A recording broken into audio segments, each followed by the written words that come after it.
I started to think, oh, I need to teach this. I need to teach, like, this course has changed my life. People don't know that they don't need to suffer, because my suffering was going down and down and down, and my relationship with my children was improving. I had read a book called Awakening a Child from Within, which is how to raise a child based on A Course in Miracles teachings. And that had completely changed my relationship with my children, who were young boys at the time. And, but then I got this no. I think I should teach this. Then I'd get the feeling of no. And I'd be like, well, that's kind of weird, because I do want to teach it. And then about 6 months before I started channeling, I had a big upset with my sister, had a big fight with my sister, and I had another dark night of the soul. I had another night where I was praying and crying. And I was shown a vision, and this was the first time I was shown this vision, and I heard a voice. And the vision was of an English village, and over the village was a cobweb, and it was touching all the buildings.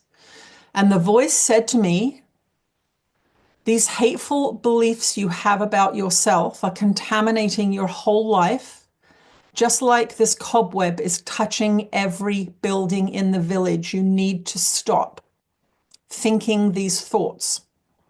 So the thoughts were that I'm ugly and that I'm unlovable.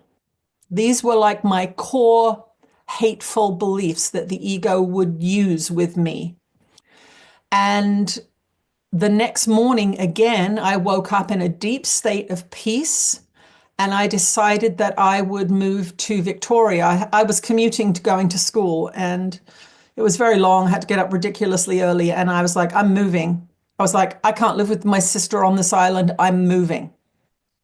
So I moved, and there was a whole bunch of synchronicities. But during that 6 months before the channeling started, I prayed 100 times a day. I'm not exaggerating here.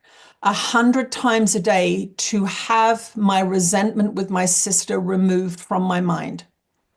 I knew, because I was a course student, I knew it was my resentment. I knew that it was the ego using it to perpetuate separation and suffering.